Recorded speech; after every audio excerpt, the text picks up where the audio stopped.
Gracias por continuar con la sintonía de los medios de comunicación de la Universidad Técnica del Norte. Retransmite nuestro programa Radio Universitario en la 101.1. Esta mañana estamos con Vanessa Bedón. Ella es estudiante de la Universidad Técnica del Norte de Psicología Educativa y Orientación Vocacional. Justamente nos va a hablar de cómo cuidar nuestro cerebro, este órgano que no pesa más de 1,5 kilos y que tiene conexiones más que las estrellas de la Vía Láctea. Vanessa, qué gusto tenerte acá, buenos días. Buenos días, televidentes, señores oyentes. Doctor, buenos días, gracias por la invitación. Pues sí, el cerebro es algo magnífico que el cuerpo tiene. Es la base en la que nos permite desde hablar, caminar y hacer todas las funciones. Nos envía receptores que nos permite hacer todas las actividades del cuerpo. Es magnífico todas las funciones que cumple nuestro cerebro. Por eso le llaman el órgano más preciado. Sí, es magnífico porque es el que nos permite hablar, caminar, hacer todas las funciones vitales de nuestro cuerpo. En él podemos encontrar, muchos científicos nos dicen que nuestro cerebro se divide en 3 partes. Se divide en 3 cerebros, que son el cerebro reptiliano, se divide en el cerebro de los sentimientos y en el cerebro intelectual. En el cerebro reptiliano es el donde tenemos todos nuestros instintos. También tenemos, yo leí en una revista que dice Descubre tu mente y tu cerebro, donde nos dice que hay 3 tipos de mentes. La mente que se puede decir que es a largo plazo, la mente que es a corto plazo y la mente que es estudio. La mente que es a corto plazo es algo que nosotros olvidamos, o sea, aprendemos y olvidamos rápidamente. Por ejemplo, un número de teléfono, una dirección, un nombre, algo que no tenga importancia para nosotros. Uno que es a corto, que es de estudio, es por ejemplo los estudiantes. Estudiamos hasta las 2, 3 de la mañana y al otro día lo sabemos. Pero pasan 2, 3, 4, 5 días y lo olvidamos porque no hay repetición. El cerebro a largo plazo es lo que nos influye. Por ejemplo, cuando desde pequeños aprendemos a andar en bicicleta, eso nos da información a nosotros, nos trae sentimientos. Entonces, ese es el que se conjuga con el cerebro del sentimiento. Pasan muchos años y nosotros dejamos de andar en bicicleta. Entonces, cuando ya pasa algún tiempo, entonces decimos, ya quiero empezar a andar en bicicleta. Y dicen, no, yo ya no puedo. Pero el cerebro tiene la recepción de que antes anduvo en bicicleta. Entonces, puedes andar porque tus sentimientos se mezclaron y el cerebro manda la información a pesar de los años que pase.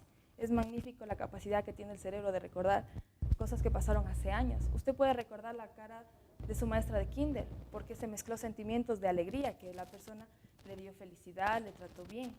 En cambio, también le puede recordar porque ha sido mala. O sea, es magnífico cómo la persona le transmite algún sentimiento y su cerebro capta y lo guarda. Por más el tiempo que pase, va a estar guardado. Entonces, hasta aquí, la primera es de que nos acabas de decir que este es un órgano preciado y que hay 3 tipos de cerebros, el reptiliano, el emocional, que es más grande, y el córtex. Entremos ahora, ¿cómo cuidar estos cerebros? Bueno, hay muchas formas de cuidar el cerebro, pero las más recomendadas son la capacidad de hacer ejercicio, la reserva cognitiva, la buena alimentación. Son cosas que nos permiten a nosotros mantenernos con una mente sana, con un cerebro sano. La reserva cognitiva es de gran importancia para el cerebro, para la mente, porque nos permite combatir enfermedades que nos van a causar después con los años. Por ejemplo, el Alzheimer es una enfermedad que nos da con los años y que muchas personas dicen es que es porque a mi mamá le dio, entonces yo también soy propensa. Puede ser que sí, pero se puede combatir esto con la reserva cognitiva. Y justamente en algún momento lo vamos a estudiar y lo vamos a traer acá a la pantalla, el contenido de un libro que es bestseller del doctor David Perlmutter, El cerebro de Pan, ¿no? Y justamente él demuestra de que es importante la reserva cognitiva. Entonces, expliquemos en qué consiste la reserva cognitiva. Yo quiero conservar mi cerebro en buen funcionamiento. ¿Cómo conservo esta reserva cognitiva? Bueno, la reserva cognitiva se crea básicamente leyendo. Leer es sumamente importante porque muchas personas no leen. y no se dan la capacidad de reserva cognitiva, conociendo nuevos lugares, conociendo nuevos idiomas, aprendiendo idiomas, es demasiado importante eso, haciendo cosas nuevas, experimentando, creando cosas que a nosotros nos satisfacen. Por ejemplo, una persona que desde que es pequeña hasta que es adulta y sigue su vida, tiene una rutina diaria, esa persona no tiene una reserva cognitiva porque no hace cosas nuevas, solo pasa haciendo lo mismo y encima de eso no lee. Esa persona no tiene reserva cognitiva, es muy propensa a que le dé una enfermedad como el Alzheimer. Entonces la reserva cognitiva en sí es la capacidad que tiene el cerebro de receptar toda la información durante toda su vida. Ajá, sí, como ejercitas del cuerpo, subiendo bicicleta, en una caminadora, nos preocupamos todos de no tener grasa en la cintura, que el cuerpo esté bonito, pero no nos preocupamos del cerebro. Entonces el cerebro es mejorando la reserva cognitiva, fomentando la lectura, fomentando los análisis, nuevas actividades, aprender un nuevo idioma, aprenderse de memoria un poema de Pablo Neruda o aprenderse una canción, ¿me entiendes? O sea, haciéndole trabajar, así como hacemos ejercicio para los músculos, hay que hacerlo trabajar también al cerebro, no caer en la monotonía. Neijing es un filósofo del siglo II después de Cristo, y él dice, curarse cuando una enfermedad ya apareció, curarse cuando una enfermedad ya apareció es como cavar un pozo cuando se tiene sed. ¿Qué te quiere decir eso? Eso quiere decir que no vale de nada tratar de curarse después de haberse enfermado. Es preferible prevenir antes que lamentar, como saben decir. O sea, ¿de qué vale cuando ya tengo una enfermedad como es el Alzheimer empezar a leer? Es demasiado difícil. En cambio, si desde jóvenes empezamos a leer, empezamos a aprender nuevos idiomas, a conocer, a viajar, vamos a ver que somos muy capaces de combatir el Alzheimer. Enfermedades del cerebro, o sea, no solo Alzheimer, sino también muchas enfermedades como Parkinson. Entonces, está claro, el primer punto, cuidar la reserva cognitiva, fomentar la lectura. No es lo mismo que pasarse 2 horas viendo telenovelas basura y donde el cerebro está muy pasivo. En todo caso, ver una película importante y después con el grupo que se vio la película, analizar, hacer un foro y discutir la trama, el argumento, el mensaje que quiere dejar esta película, ¿entiendes? Haciendo un ejercicio de análisis, de síntesis, un razonamiento lógico. Sí, es muy interesante porque, como dijo, en el curso en el que yo estudio vimos una película que se llama Despertares, con usted, doctor. Y fue muy interesante porque trataba problemas del Parkinson y nos hizo pensar y seguimos viendo y viendo. Entonces, el analizar y el hacer un foro con todos los estudiantes fue demasiado interesante porque nuestro cerebro empieza a pensar y a hacer la reserva cognitiva de lo que nosotros vimos. En cambio, ver novelas vacías que solamente nos traen una trama sin sentido, lo único que hace nuestro cerebro es receptar, pero no hace ninguna función. O sea, solamente se ve, pero no aumenta nuestra capacidad de pensar, de razonar. Eso es muy importante, ver cosas o leer cosas que nos ayuden a razonar, a pensar, a que nuestra reserva cognitiva aumente. Porque justamente esa es la función de cuando se ve un cine o una telenovela, en caso de buscar una telenovela de contenido social y analizar qué mensaje me deja, qué me quiere decir. Y, o sea, sobre todo que el cerebro esté haciendo ejercicio. Vamos a hacer una pausa porque tenemos un ejemplo, un mensaje. Nos ha mencionado que existen 3 partes del cerebro, reptiliano, emocional y el córtex, ¿no es cierto? ¿Qué ejercicios debemos hacer para desarrollar cada uno de ellos? Esa es la pregunta. Bueno, el cerebro reptiliano en sí es el cerebro en el que se quedan nuestros instintos, o sea, nuestros recuerdos, o sea, es el que se comparte, dicen muchos científicos que es el que se comparte con los animales. Porque así es, reptiliano, por eso se llama reptiliano. Están nuestros instintos. Por ejemplo, yo vi un artículo que decía que cuando nosotros ingerimos alcohol, nuestro cerebro empieza a quitar la capacidad de motriz primero, después del habla, y cuando ya están demasiado ebrios, lo que hacen es que el cerebro reptiliano se despierta, y eso es lo que muchos dicen, no recuerdo ni cómo llegué a la casa. Es porque el cerebro reptiliano fue el que les guió, el que se creó los instintos para sobrevivir y llegar a la casa. Ya. Entonces no se puede decir que se ejercita porque es algo que sale naturalmente. Ya, exacto. Todos tenemos. Todos tenemos, o sea, es algo que se comparte con los animales porque sale nuestro instinto cuando más lo necesitamos. Por ejemplo, cuando se trata de sobrevivir, el cerebro reptiliano es el que se enfoca y dice, ok, me toca a mí hacer las cosas porque tengo que sobrevivir. El cerebro el córtex es el de la inteligencia, el donde ese se puede ejercitar leyendo. Es el de la inteligencia, captando nuevas información, es atendiendo a clases. Cuando uno se atiende a clases se recepta nueva información y así se puede se puede hacer que ese cerebro se vaya evolucionando más. El cerebro de los sentimientos es el que se tiene que controlar porque una persona cuando está feliz, o sea, es capaz de hacer lo que sea. Y no es así, uno cuando toma una decisión tiene que estar con el cerebro tranquilo, el de las emociones, no tiene que estar ni feliz ni triste. Porque cuando uno está muy triste también hay problemas, entonces ese toca controlarlo y ejercitarlo y decir, no, me tengo que tranquilizar para hacer las cosas bien. O sea, esa es la función de los 3 cerebros juntos. Y ese cerebro es el que controla a los otros 2, porque ese cerebro, si usted está feliz, no va a pensar bien con el córtex, con el cerebro córtex, porque no le manda la suficiente información. En cambio, cuando el cerebro de los sentimientos está tranquilo, los demás funcionan perfectamente. Entonces, pero el ejercicio tiene que ver también a la actividad física, o sea, no solo el ejercicio de la lectura, sino la actividad física, ¿no es cierto? Tenemos otra pregunta. ¿Es posible desarrollar nuevas neuronas? ¿Cómo hacerlo? Las neuronas nos acompañan desde la 2ª semana de vida hasta el día en que fallecemos. No se puede generar nuevas neuronas.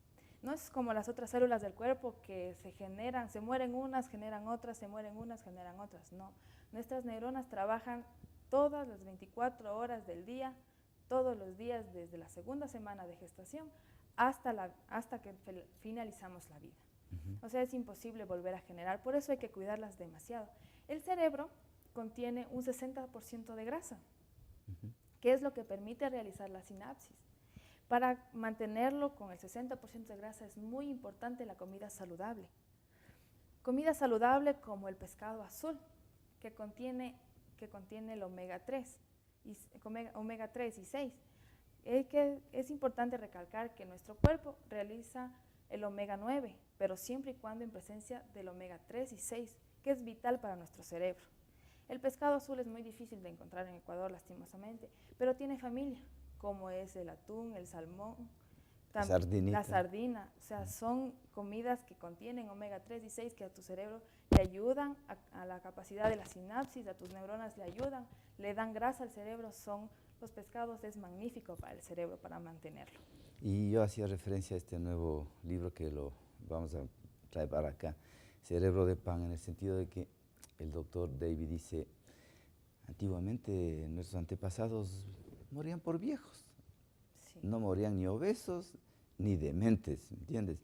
Y tomando en cuenta que la tecnología no existía en la época de ellos, pero porque su alimentación era alta en grasas y baja en hidratos de carbono. Hidratos de carbono que tienes las hamburguesas, las salchipapas, ¿me comprendes? Esa comida que se llama chatarra y basura. Hoy se ha invertido, donde consumimos más hidratos de carbono, más harinas que grasas. Sí, antes nuestros antepasados no tenían tecnología ni tampoco había la comida rápida. Nuestras abuelitas se preocupaban por hacer la comida sana. Ellas se tomaban su tiempo, aunque se demore, pero la comida sana. Ahora no, la falta de tiempo, los trabajos, el estrés, comida rápida, y Estados Unidos sufre por la obesidad. Todo el mundo, bueno, es una epidemia mundial. Es una epidemia mundial. Pero claro, ellos van a la cabeza. Se puede decir que empezó por ahí y que a nosotros, los países sudamericanos, nos mandaron eso, la comida chatarra, comida rápida, porque vivimos en un mundo donde todo es rápido. No, tómense el tiempo para comer comida saludable, traigan de casa. Su mamá sabe lo que cocina. En la universidad yo veo a muchos chicos que traen su comida antes que comer la comida de aquí porque se enferman. No da los mismos nutrientes a nuestro cuerpo. Y al no tener buenos nutrientes y comer solamente grasas y grasas, lo que estamos haciendo es enfermando a nuestro corazón. Pero grasas malas hay que hacer. Grasas malas. O sea, El HDL es la grasa buena que nosotros necesitamos para... Es la mala. Perdón, la Ajá. mala.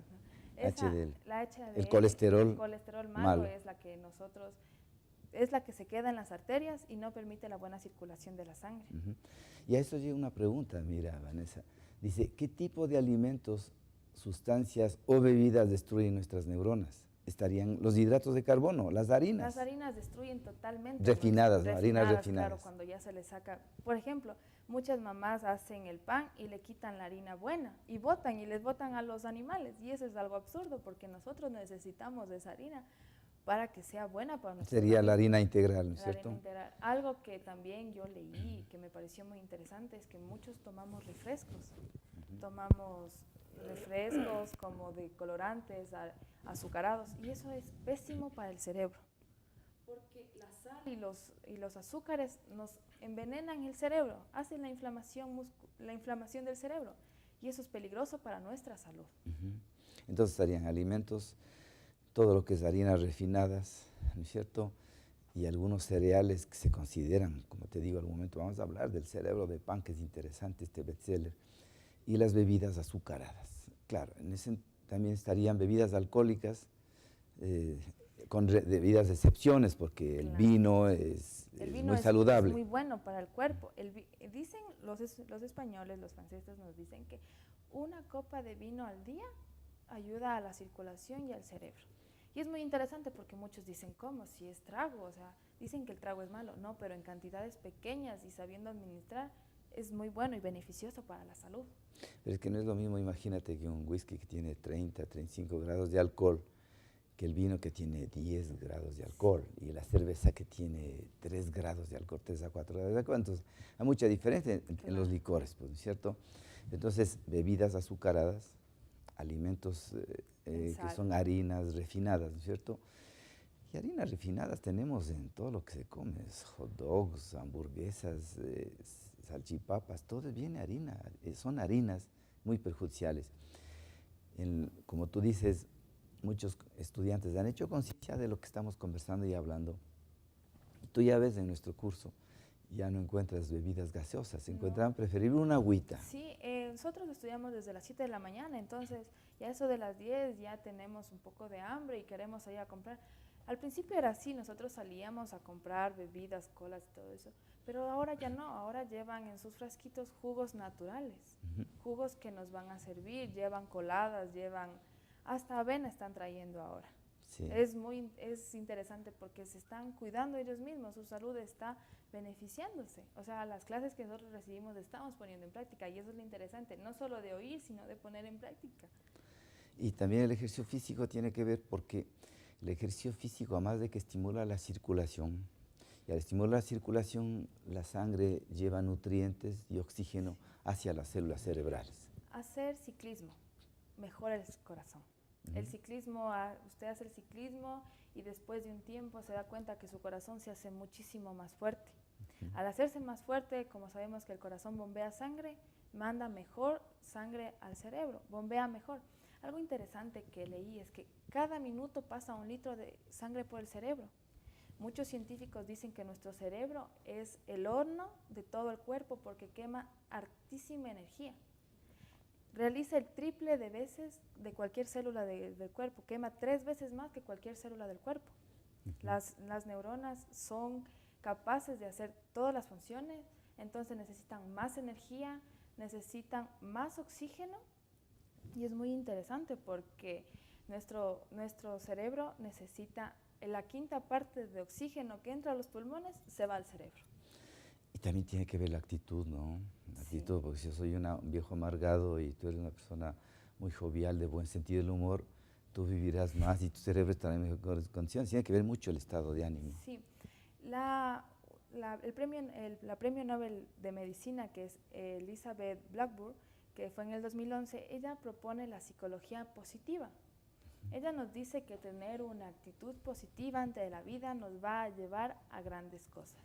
Hacer prácticas orientales, como es la meditación, el tai chi, el yoga. Meditar en sí nos lleva a que la persona sea más tranquila, más calmada, pueda mejorar su estado de vida, su ánimo. ante la situación nos va a permitir enfocarnos a que si algo me pasa, pues muy bien, yo tengo una actitud positiva, sé cómo resolver las cosas. Hay personas que no practican yoga, que no practican la meditación y tienen una actitud negativa ante la vida. Entonces a esas personas es más fácil que su cerebro envejezca y se oxide más rápido. Hay una pregunta, dice, ¿el cerebro de una persona autista tiene habilidades diferentes? ¿En qué se diferencia con nuestro cerebro? Bueno, se puede decir que tiene habilidades diferentes porque ellos no son sociables. No tienen ese sentido de comunicación. El problema de ellos es la comunicación. Sí, Pero de ahí su cerebro tiene inteligencias. son inteligentes. No quiero decir que la persona autista no sea inteligente, es muy inteligente. Se ha descubierto, es más, que la persona autista tiene un poco más de inteligencia porque esa persona tiene capacidades que no desarrolla, como es el habla, mucha socialización, pero tiene otras como la música. Un niño autista es un excelente músico. Por eso ellos desarrollan más un cerebro que una parte que es el musical, la inteligencia musical, ellos la desarrollan muy bien. Entonces, lo que pasa es que los niños autistas requieren que las personas que están en el entorno, como los padres, como los profesores, reciban una capacitación, un entrenamiento para descubrir ¿Qué tipo de inteligencia esa persona ellos va a desarrollar? Tienen las inteligencias, más de las 8 inteligencias. Sí. Lo que pasa es que hay que desarrollarlas. Entonces, mucho depende del entorno y depende del entrenamiento, de la capacitación que se dé a la persona que cuida. Sí, bueno, en todos los niños los niños pequeños, toca darles una atención especial, porque así se puede desarrollar sus tipos de inteligencia. Hay muchos niños que no les atienden, que no les tratan, que tienen una educación muy mala, entonces esos niños no pueden desarrollar su inteligencia. Los niños autistas necesitan más afecto, más cariño, más comprensión para que puedan socializarse con el resto de las personas.